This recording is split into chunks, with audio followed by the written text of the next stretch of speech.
त्यासाठी हात वरती करा, हलवा,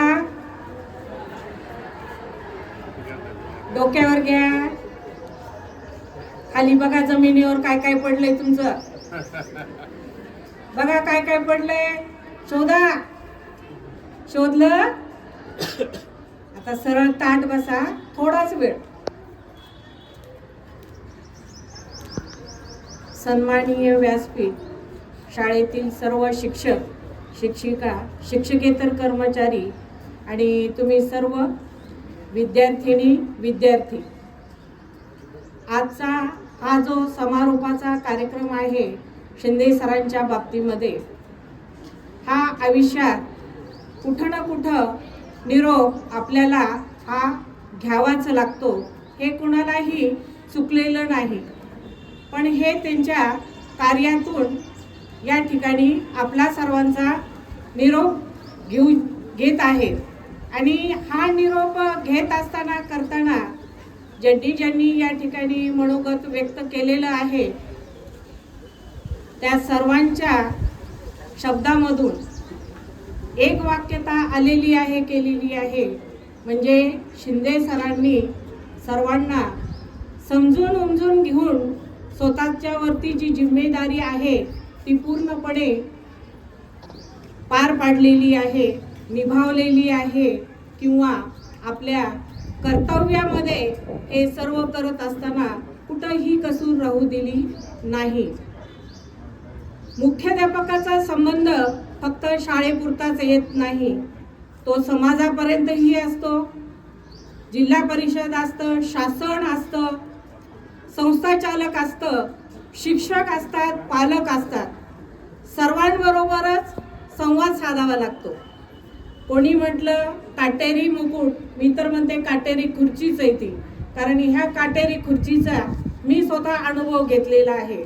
आणि कुठल्या कुठल्या प्रसंगाला तोंड द्यावं लागतं, आणि ज्या वेळेला अडचण येतं त्यावेळेला न संस्थाचालक पाठीशी असतात, न शिक्षक त्यांच्यासोबत उभे राहतात. फेस करावं लागतं फक्त त्या मुख्याध्यापकाला. कारण का, मुख्याध्यापकाची एकच भावना असते की माझ्या शाळेतील विद्यार्थ्याला काही नाही झालं पाहिजे, माझ्या शिक्षकाचं नुकसान नाही झालं पाहिजे, माझ्या शिक्षकांपर्यंत परस्पर कोणी नाही गेलं पाहिजे, ही भावना त्या मुख्याध्यापकाच्या मनामध्ये असते. आणि त्याच्यामुळं ते आपली स्वतःची जिम्मेदारी कार्यरत पार पाडत असतात. हे सगळं करत असताना कधी आपल्या स्टाफमधलं कोणाची नाराजी पत्करावी लागते, संस्थाचालकांची नाराजी पत्करावी लागते, पालकांचीही नाराजी पत्करावी लागते. पण यातून कसा मार्ग काढायचा, प्रश्न कसे सोडवायचे, ही पूर्ण खुबी शिंदे सरांना होती. शिंदे सर खूप अगदी ग्रामीण भागातून आलेले आहेत. माझं जे सासर आहे उस्मानाबादमध्ये लाखणगाव म्हणून, अगदी तिथून 5 किलोमीटर अंतरावरती शिंदे सरांचं गाव आहे. अगदी म्हणजे घरामधलं जे वातावरण आहे, थोडीफार शेती वगैरे आहे. आता त्यांनी त्यांच्या याच्यावरती वगैरे घेतली असेल, मी तेवढ्या खोलामध्ये गेलेली नाहीये. पण खूप कठीण प्रसंगातून त्यांनी त्यांचं आयुष्य इथपर्यंत आणलेलं आहे. आणि ही सगळी परिस्थिती पाहत असताना भवलकरांना जाणवलं केलं की अशी धाडसी व्यक्तिमत्व जर आपण उपयोगात आणलं केलं तर म्हणजे या ठिकाणी इतरांनाही चांगला वाव मिळेल, इतरांनाही चांगलं मार्गदर्शन मिळेल. आणि ह्या जे काही विद्यार्थी आहेत आजकालचे समाजामधील इकडं तिकडं जातात करतात, त्यांना एक योग्य दिशा देण्याचं काम किंवा कंपनीमध्ये काम करतात ठेवतात, अशांचं संघटन बांधण्याचं काम आपण व्यक्तीवरती जर दिलं केलं तर ते उत्तम होऊ शकेल. आणि त्यांच्यातले हे गुण हेरून त्यांना जालन्याला आणलं केलं. जालन्याला ज्या वेळेला शाळा स्थापन झाली गेली, 93 असेल ना, 1993 साली दरेगाव इथं शाळा ज्या वेळेला स्थापन झाली केली, काहीही तिथं शालेय वातावरण नव्हतं, काही नव्हतं. त्यांना राहण्याची व्यवस्था नव्हती, त्यांना जेवण्याची व्यवस्था नव्हती, 7 वर्ष त्यांना पगार नव्हता. अशा परिस्थितीमध्ये त्यांनी तिथं शैक्षणिक कार्य केलं. त्यांच्यासोबत त्यांचे इतरही काही सोबती होते. त्यांनीही 7 वर्षापर्यंत बिनपगाराचं आणि म्हणजे कोणाचा विरोध पत्करून, लाईटची व्यवस्था नाही, राहण्याची व्यवस्था नाही, अशा परिस्थितीमध्ये त्या ठिकाणी त्यांनी काम केलं, शाळा उभी केली.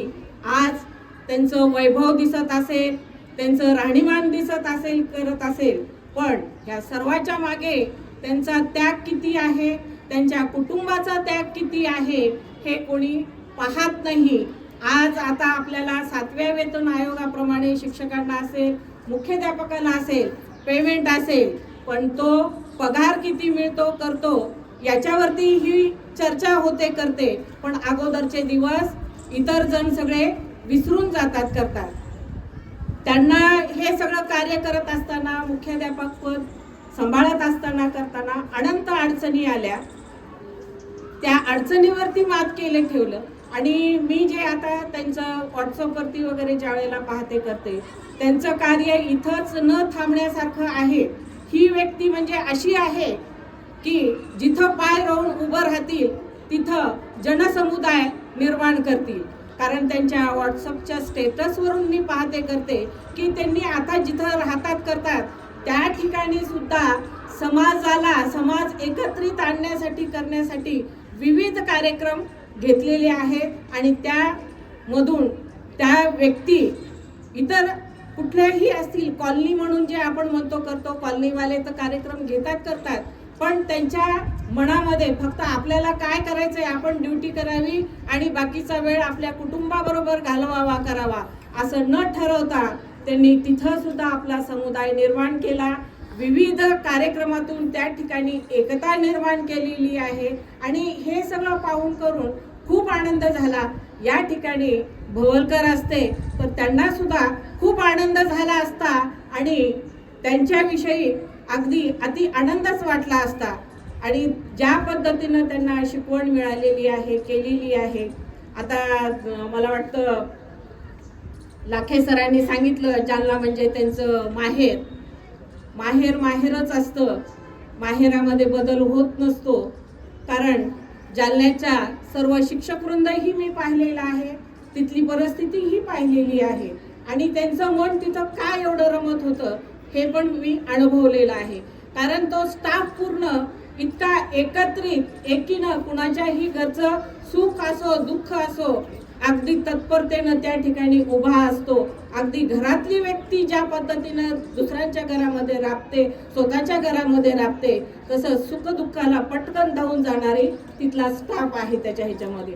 म्हणजे कार्यक्रमाच्या निमित्तानंच मी पण त्या ठिकाणी अनुभव घेतलेला आहे. पण आज अशी परिस्थिती झालेली आहे, आपल्यावरती अडचण जरी आली, आपल्याला त्याच्यामधून मार्ग जरी निघत नसला, तरी आपली वृत्ती आज अशी आहे की हा प्रश्न माझा आहे का, मग मी याच्यासाठी कशाला काय कुणाशी वाद घेऊ, याच्यासाठी कुणाशी काय 2 शब्द बोलू. ही जी आपली मानसिकता झालेली आहे, आणि हीच मानसिकता कधी आपल्यावरती कुठला प्रसंग आल्यानंतर कोण आपल्यासोबत उभं राहतं, कोण नाही, हे पडताळून पाहणं, आपण आपलं आत्मपरीक्षण करणं हे खूप महत्त्वाचं झालेलं आहे. आणि शिंदे सरांनी आता खळखळून हसतात, करतात वगैरे आहे, पण हे खळखळून हसण्याच्या मागं किती वेदना लपलेल्या असतात हे त्यांना माहीत आहे. कारण प्रत्येकच वेळेला खळखळून हसण्याचं कारण हे समोरचा जनसमुदाय नसतो किंवा एखादी व्यक्ती त्या ठिकाणी सहभागी असते, ज्याच्या त्याला वेदना त्यालाच माहीत असतात. पण त्या वेदना कुरवाळत न बसता त्याच्यावरती मात करून आणि त्याच्या ह्याच्यामध्ये अगदी दीर्घ मुदतीची रजा वगैरे घेऊन आता माझी तब्येत बरी नाही असाही प्रकार न करता अगदी डॉक्टरनी सांगितलं केलं तेवढ्यापुरतं तेवढी अगदी रजा उपभोगली केली आणि लागलीच तेवढ्या तन्मयतेने, तेवढ्या तत्परतेने ते शाळेमध्ये उपस्थित झालेले आहेत, केलेले आहेत. आणि हा त्यांचा स्वभाव अगदी जवळून पाहण्यात आलेला आहे, केलेला आहे. ह्या सगळ्या सर्व त्यांच्या कार्यामध्ये ताईंचा सुद्धा खूप मोठा वाटा आहे.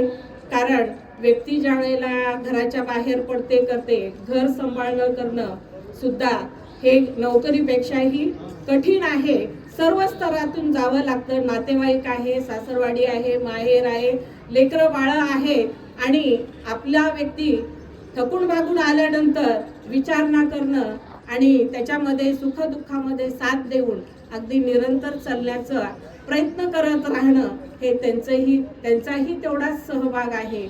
आता इथून जरी निरोप समारंभ आपण केलेला असेल तरी त्यांना वाचनाची आवड आहे आणि मी तर म्हणते करते त्यांनी हे जे कॉलनीमध्ये वगैरे कार्यक्रम सुरू केलेले आहेत आणि आपल्या शाळेमध्ये सुद्धा तुमच्यामध्ये सुद्धा दांडियामध्ये वगैरे सगळे सहभागी झालेले आहेत, केलेले आहेत. म्हणजे असं त्यांना वाटलं नाही की मी ह्या पदावरती आहे आणि मी अशा पद्धतीनं तुमच्यामध्ये कसं काय सहभागी होऊ.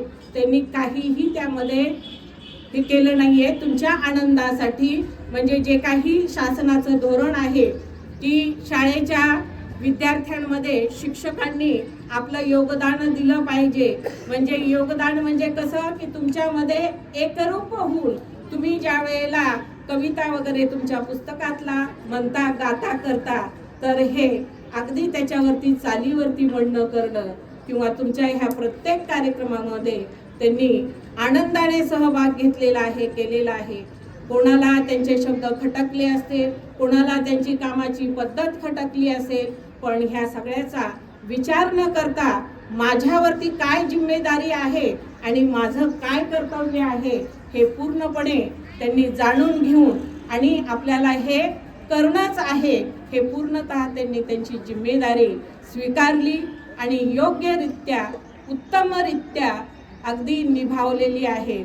पुढे आता तुम्ही तुमच्या आयुष्यामध्ये दिनचर्या जी आहे म्हणजे आता कुणाचा तरी फोन आला आपल्याला शाळेला निघणं आहे, शाळेची घंटा शिपाई आलेले आहेत की नाही, कोण शिक्षक आलेले आहेत किंवा नाही, कोणाचं काय आहे काय नाहीये, आज आपल्यासमोर काय मांडून ठेवलेली आहे हे चिंता न करता तुमची दिनचर्या व्यवस्थितच राहणार आहे हे मला माहीत आहे.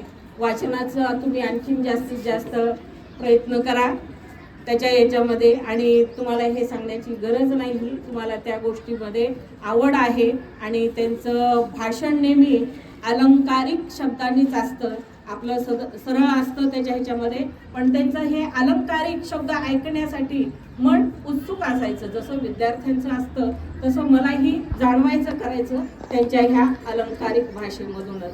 आणि तुम्ही जरी शाळेमधून निवृत्त होत असताल करत असताल, मी जे या ठिकाणी काही जो काही स्टाफ आहे, गुरुजन आहेत आणि दोन्ही तिन्ही आता मुख्याध्यापक जे आहेत, तर याच्यामध्ये कार्यक्रमाच्या स्वरूपामधून आणि त्यांचे शब्द ऐकण्यासाठी तुम्ही त्यांना कधीही बोलवलं तरी ते नाही म्हणणार नाही याची ग्वाही मी देते. आणि पुढील त्यांच्या आयुष्यासाठी जरी सुदृढ असले केले, मन जेवढं त्यांचं सुदृढ आहे तब्येत त्यांनी तेवढीच सुदृढ ठेवावी करावी.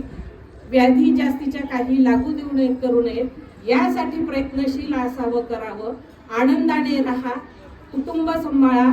समाजाबाबतीमध्ये तुम्हाला सांगण्याची आवश्यकता नाही, कारण तुम्ही घरामध्ये बसणारी व्यक्ती नाही, समाजामध्येच उतरणारी व्यक्ती आहात. समाजकार्यही करा आणि आयुष्यात आणखीन खूप मोठे मोठे उच्च स्तरावरती पोहोचा आणि तुमच्याबद्दल छान शब्द ऐकायला नेहमीच आम्हाला आनंद वाटेल. धन्यवाद.